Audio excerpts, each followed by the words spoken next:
want you to imagine this, like cars back then were really only built for the rich and wealthy. It was only until they were built in a factory and an assembly line that they were able to make it more affordable and more accessible for the middle class and for everybody to own a car, right? And that's exactly what we're doing with how we're building these homes. It's in an assembly line fashion, in a factory, and from end to end, having all of that skilled labor and a lot of process improvement in building these homes. Welcome to the Rental Property Owner and Real Estate Investor Podcast, brought to you by the Rental Property Owner Association, providing benefits and services to real estate investors and rental property owners for over 48 years. With your host, Brian Hamrick from Hamrick Investment Group. This episode is sponsored by Green Property Management, managing everything from single-family homes to apartment complexes in the West Michigan area. Find out more at greenpropertymgt.com. And RCB Associates, helping real estate investors and small business owners navigate the complex world of health insurance and Medicare benefits at rcbassociatesllc.com. Hello and welcome to episode 399. My guest today is on a mission to create affordable housing in one of the most unaffordable locations in the country, Silicon Valley. Franco Perez is a mobile home expert, affordable housing author, and manufactured home developer. Today, Franco is going to help us understand why mobile homes are the future of affordable housing. Franco, welcome to the show. Thanks so much for having me, Brian. Appreciate it. Tell us a little bit about yourself and how you became a real estate investor. I guess long story short, I actually moved here from the Philippines at a young age, and I was in an unfortunate situation where my parents split, and then it was just me, my single mother, and then also my younger sister. And at a young age, at 17, I had to pretty much quit school and start working full time just to help my mom make ends meet. And I remember at the end of every single month, I had to pay rent and just borrow money and all that stress that I had not making ends meet. I even borrowed money from my boss just to be able to afford paying rent at the end of each month. And I remember how difficult it was and how much pain it was. And I remember thinking as well, like, why is it that this is so hard? I feel like we're good people here. And why is it that, we have to go through this huge struggle? I say that because that really kind of is what drives me now. I know that today there are people that are going through that same pain. There are people that are in the middle class or low income that have trouble just keeping up with housing payments. From that point, I got into real estate. I became an agent for a while, and I ended up hating being an agent because I felt like I was just helping the wealthy people get another piece of investment and that sort of thing. And I had to keep turning away people that could barely afford housing. And those are the people that I really wanted to help. So took a mission to try to find a way to make home ownership affordable for people. I found that it wasn't working for the government. And then I accidentally came across mobile homes and found that they were perfect financial tools for people to start their wealth building journey. And ever since then, I've helped so many families get out of that rent cycle and into home ownership through mobile homes and get their journey started. And then we got into converting a lot of these old trailer-like homes into beautiful 1,500 square foot, 3-bedroom homes. So that's kind of how I got into it. And then since then, we've been doing that as many times as we can and doing it in a lot of very expensive areas too. What is it about mobile homes that make them affordable? Tell us the dynamics there that make them an affordable solution. To touch on that, like in my area, for example, a 2-bedroom apartment is about $3,400 a month to rent. And then a single family home, a median price single family home in my area is about $1.6 million, which is there's a huge delta between that, right? So people can't really ever dream of owning a single family home itself. Now, the thing about mobile homes is that they're completely misunderstood. The truth is you don't actually own the land, you're leasing the land itself, but the actual home and the contract that you have with the mobile home park itself actually have a huge intrinsic value for being there. So that itself is an asset that can appreciate in value, that you can get a loan to pay down so that you can build your wealth from there and gain your net worth as well. So the main thing is really just starting that journey of having a positive cash flow and fixing that cash flow that you're spending towards housing already, and using and changing that payment to something that you actually own. Now, is what you're describing, is that particular to like a high cost area like Silicon Valley, or does that apply across the country anywhere? It would really apply in a lot of these metro cities. So it wouldn't really work in the countryside and that sort of thing. But in markets like LA, San Diego, and we're exploring Phoenix area as well and Vegas area as well. I've also done consulting for a park owner in Austin, where those deltas of rent and home ownership are very spread far. This is really where that stepping stone of having a mobile home element in between really makes a difference, because it really becomes that bridge for people that are making that payment of rent and want to one day own a home. This is allowing for them to fix their cash flow, to get a little bit, to keep more of the money that they're making, and then be able to sell it later to buy a townhouse or a single family home later down the line. And what is that delta in Silicon Valley? And like, I didn't even realize there were mobile home parks in Silicon Valley. And that's the thing, is that people are always so shocked because there's so many mobile home parks spread throughout the country, and they're actually hidden because you don't have a reason to go into a mobile home park unless you know someone from there and that sort of thing. And we only really know of mobile home parks through the movies or through Netflix and that sort of thing. But if you actually take the time to look throughout like the country, you'll find that there's so many mobile home parks in many different areas, in Michigan as well. Now, what is the delta? Like, compared to rents or home ownerships in Silicon Valley, what does it cost to actually live in a mobile home? So like I mentioned, the rent is about $3,400 for an apartment. In our area, a median age and median price home would typically be about $330,000. And what that would look like, instead of buying a single family home where you'd have to put $200,000 down and have an $8,000 monthly payment on a mobile home.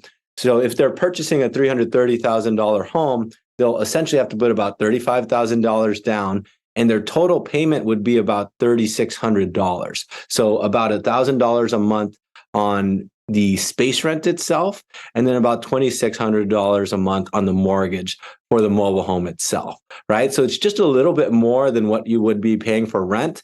But the key thing here is that you're paying down something that you own, you're getting appreciation, you're getting tax benefits, you're getting equity as well. And with that, you're being able to keep a lot more of that money in your pocket, because it's an asset that you can sell later down the line. And from an investor standpoint, like, where does the investor come in, and how does an investor capitalize on that same strategy? So I guess with that, we have investor pools in our business and stuff too, but a lot of the investors that I deal with are more on the park ownership side. I think a lot of investors are really not realizing the value of mobile home parks itself. So a lot of people are actually investing. You'll start to see this big movement into mobile home parks. We have hedge funds going into it, that sort of thing. What we're doing is we're helping a lot of park owners that are looking at purchasing a mobile home park that might be an old school park and that sort of thing. And then we'll work with them to acquire that. And how could we develop that so that it can be a much higher value? So what we do at our company is we're like, hey, if you're planning on buying this mobile home park, we can we can convert 12 of these units into a newer mobile home style like what we're building today. And then with that, you'll be able to raise the value of your mobile home park itself, and then be able to then refinance it, then get another investment and that sort of thing. And are you doing that by taking existing mobile homes that are at the park and converting them, or are you bringing in new style, newer product to the park? In most cases, it's converting the old units themselves. There are times where they do have vacant lots and that sort of thing, but almost every case we have an old unit that we'll have to either demolish or transport to the dump. and then rebuild these completely in a factory. And building these in the factories, like you'll see on our YouTube channel, is really the future of construction on how we build housing in general. Let's talk about that, rebuilding in a factory. Are you talking about factory housing, and what exactly is that? As we kind of know, or if you don't know already, we're really hitting a whole housing problem. And when I talk about, home affordability, part of that is really how we construct these homes, right? If you think about it, we live in a generation where construction materials are getting more expensive, and it's getting harder and harder to get skilled labor. So we have a lot of our workforce for skilled labor are usually about 50 years old and older, and they're retiring. And then we don't have a lot of younger generation that want to become a contractor or a skilled labor person. So we're really going to have a problem building housing later down the line. I want you to imagine this, like cars back then were really only built for the rich and wealthy. It was only until they were built in a factory and an assembly line that they were able to make it more affordable and more accessible for the middle class and for everybody to own a car, right? And that's exactly what we're doing with how we're building these homes. It's in an assembly line fashion, in a factory, and from end to end, having all of that skilled labor and a lot of process improvement in building these homes. If you watch our YouTube channel, you can see the assembly line and how effective they're building these homes. And from the start of when they do the steel I-beams, which is the foundation of how these are built, to the end, we've built homes in as fast as 10 days, which is insane.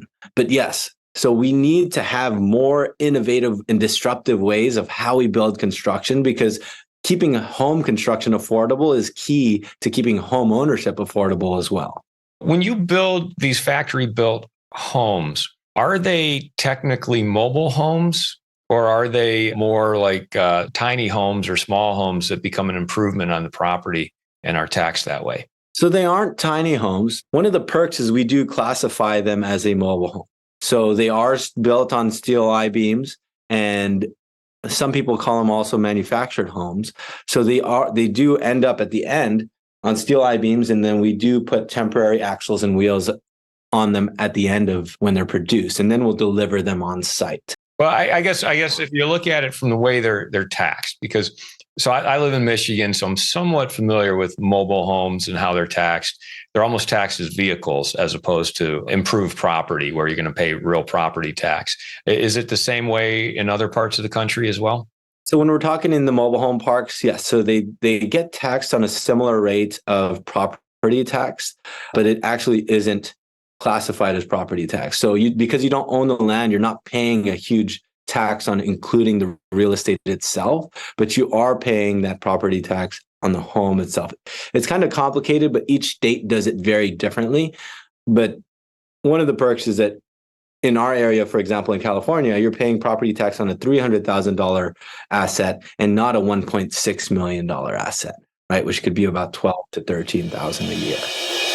I'd like to take a moment to tell you about Green Property Management. Not only do they manage everything from single-family homes to apartment complexes in the West Michigan area, they also manage my entire portfolio. So I can tell you from personal experience that their unique flat fee management style is worth a closer look. If you feel that your property isn't operating to its fullest potential, then Green Property Management can help you take a holistic approach that will save you money, eliminate your headaches, and increase your net income. And if you're a property manager interested in applying Green Property Management's model, give them a call at 1-866-95-GREEN or visit them on the web at greenpropertymgt.com.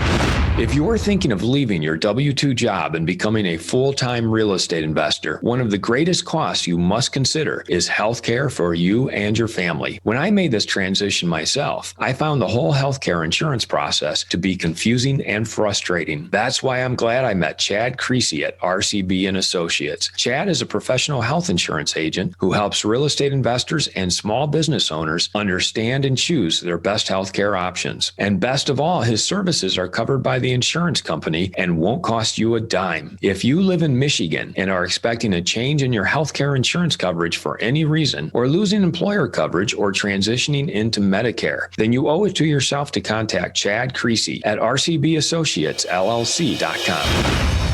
What are the particulars of the factory built home? Like, how big are they? How many bedrooms, bathrooms can you get into them? How easy are they to ship to the site? Give us some of the background details on that, please. Our typical home is usually about 1,500 square feet. And if you would imagine, it's about 24, 25 feet wide and 60 feet long. So you have a lot of space here that you'd be able to design, and we'll build very unique 12-foot high ceilings, 3 bedrooms, 2 bath homes. And we design the kitchens to be as modern and contemporary as possible. So you have quartz countertops and you have quartz waterfall style islands with stainless steel appliances. And it's really as luxurious as you can imagine a new build to look today. So with that, you get all the finishes just like you would in a development, drywall throughout. So you have laminate floors, and we even have smart technology of the smart thermostats and smart switches and that sort of thing too. I really urge you to kind of take a look at how these are built, because what we imagine what those stigmas are out there is that they look very poverty-like, or people see these tin style homes, and that's what people imagine when they think of mobile homes. But that's what we've really been trying to show people is what is possible in these parks. Why don't we build something amazing? Why don't we build something of high level quality so that people can really enjoy these, because it's something that's going to be resellable later down the line anyways. And are you limited to putting just retrofitting existing parks and putting these in the mobile home parks that are already in existence? Or are you also finding new land where you can build communities of these types of homes? It's really a blend of both, but our biggest priority is in parks. When you get the land element into it, we get back again to the affordability issue, because then you'd have to purchase the land itself. In areas like the Bay, it would bring it back to that like $1.5 million price point for a total build and that sort of thing. Because of the land cost of acquiring new land? Correct. Because of the land itself, right? So, but with the mobile home parks, we're able to, keep the home ownership element attainable and cost effective for families and teachers and construction workers that are making a median income. And this is a perfect tool for them to be able to acquire that, and without having to come up with a huge down payment or that sort of thing. And especially with the loan benefits, with the loan terms that they'll have, they can do 20, 25-year loans. It really keeps that housing payment something that they can be comfortable living in, and also a home and lifestyle that they can be comfortable living in as well, and still be close to their jobs and not have to commute hours and that sort of thing. What are the loan terms like? Because, can you get the same type of loans that you would get on a traditional stick-built home, or is it a special type of loan because it's factory built? It is a special type of loan. With stick-built homes, you'll have tons of loan options and loan competition. So you'll typically see it be 1.5% higher than your typical real estate loan, because there is a little bit more. There's less options for that. I was just in DC last week, and what we're doing is we're working on getting government funding for these loans inside these mobile home parks. So we do have programs that are in the works to help back that, so we can get better financing rates for that. But right now it's always going to be a little bit higher than your typical real estate loan term. Franco, it really seems like this is a great solution for the affordable housing crisis that we have in America. But it does seem like there's barriers and limitations to making this available to more people. So what are some of the challenges you see when you're out there in Washington or talking with potential homeowners who would like to do this? What are some of the barriers that have to be overcome in order to make this more widely available? I think one of the big barriers is the understanding of it.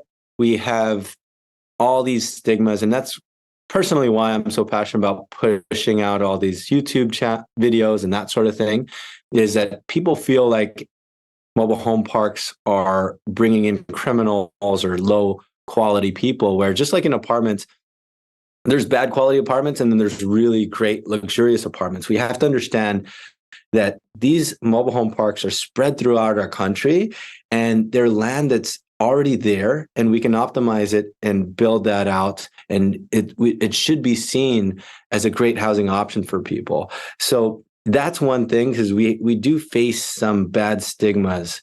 And with that, some cities are trying to close down these parks because they're misunderstood. They'll really try to stop from any progress in construction in these types of parks. But outside of that, the other is the financing element. We have to create better financing solution for that. Those are probably the two biggest things. If you put on your investor hat, like, where do you push the buttons as an investor to make profit in this world as well? How we do it, for example, we do it with the construction element and the logistics of it. I think the main thing is finding out where there are opportunities for being able to build and develop more mobile homes, more quality style homes in these communities. That's, take a look into that, and then also take a look into mobile home park ownership as well. Like I mentioned earlier, is that it is really an asset class. When you find that there's a lot of hedge funds and that sort of thing going into that, there's a perfect reason for that. It's because, these communities are bringing in good quality tenants that have an investment. Each tenant has an investment into that home. So there's less defaults, while there's also less maintenance for the park owner as well. Because as a park owner of 200 units, you're not dealing with repairing a toilet, repairing any kitchen material. It's the homeowner itself that's taking care of their own home because they own that home, plus because they have an investment in the home itself. Guess what? They're way less likely to default. They're way less likely to pay their payment late and that sort of thing. So the park ownership element of it, I'm seeing a lot of people in our industry really benefit from that. When you look at kind of the mom and pop ownership of these mobile home parks on one end, and then the hedge funds and the bigger institutional money that's coming in on the other end, where do you fall inside of that? Are you kind of in between those two extremes? So my side of business is more on the consulting and helping them. I've only been a part of a co-op of the bigger side of things. I'm not too involved in the acquisitions just yet in owning my own park. However, there's big entities that do a good job of it.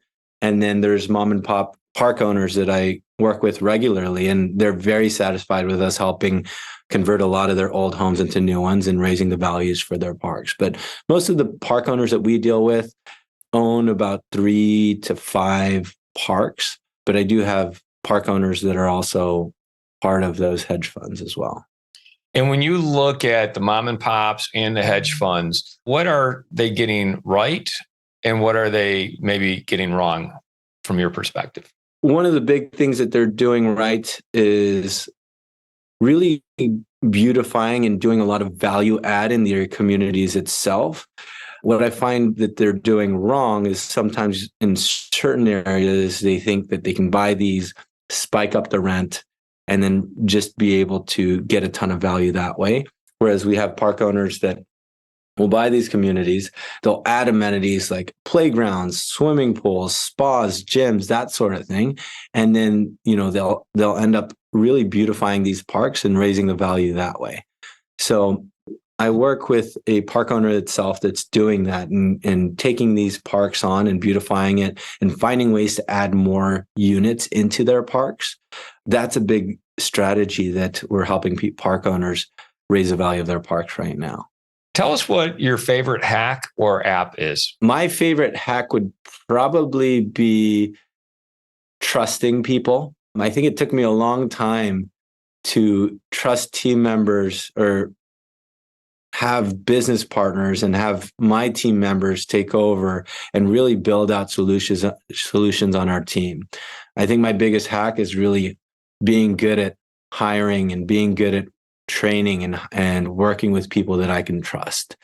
That I'd say is the biggest hack, is working with smart people and just trusting them. When you give people purpose and you show them the impact that they're making for these families, it's really, everything's just, you just got to get out of their way and they'll start growing. I'm so proud of the people in my team because we all tear up sometimes when when just a small family gets their first piece of a home ownership and they're so happy, and we all celebrate that together. And it gives me goosebumps just thinking about that. But I think so many people out there are always building a business just on how can we make more income? How can we make more money? But I think more people should really also consider the fulfillment element of it. How can I create more impact? How can I help more lives? How can I improve more lives to become better? I think that is a hack that's really changed my life, is finding that purpose and finding people that have that same drive and just helping them grow. So how do you take that idea of impacting people's lives through affordable housing and mobile homes? Where do you see that going over the next 5 years for you? I think with that, we really aim to build a model that people can duplicate and can use in any other cities, right? So just like how we went from just only the Silicon Valley area to now helping families in LA and San Diego, we really see this as a perfect solution in all metro areas of housing where people feel like that dream of home ownership is completely impossible. And what we're doing is making that possible, because guess what? It's not getting any better. Home prices aren't going to drop drastically anytime soon. So we have to protect that financial freedom element for those families that are, the working class people. That's really our mission, is to just keep these opportunities available in these metro cities. So we aim to, in the next 5 years, really be a solution in any city, any major city, for people to, especially these teachers and hardworking people, to be able to afford home ownership in these areas. Franco, how would people find out more about you or get a hold of you? So all of our links are at www.franco.tv. You can see our tours of these mobile homes. We have videos of families and teachers that are so satisfied with their lifestyle, and they tell their story of how they wouldn't have been able to live in these areas if it weren't for a mobile home. That's really what I love. And through visuals, you can really see the value of these homes. So that's how you can find us. Or you can Google Franco Mobile Homes too. Franco, thanks for coming on the show and helping shed some light on the affordable housing problem that we have in this country and the dual solution that you are working on, which is mobile homes and factory built housing. I've really enjoyed this conversation. Thanks so much for having it with us today. Thanks, Brian. I like what you're doing too. So appreciate being on here. I want to thank everybody for listening to this episode. I'm your host, Brian Hamrick from Hamrick Investment Group, and you can find out more about me by going to higinvestor.com. That's higinvestor.com. And you can also ask questions and join us on Facebook by going to RPOA, Rental Property Owner and Real Estate Investor Podcast. This episode was sponsored by Green Property Management, managing everything from single-family homes to apartment complexes in the West Michigan area. Find out more at greenpropertymgt.com. And RCB Associates, helping real estate investors and small business owners navigate the complex world of health insurance and Medicare benefits at rcbassociatesllc.com. You've been listening to the Rental Property Owner and Real Estate Investor Podcast, brought to you by the Rental Property Owner Association. You can find out more at rpoaonline.org. If you enjoyed this podcast, please go to iTunes to subscribe, rate, and review.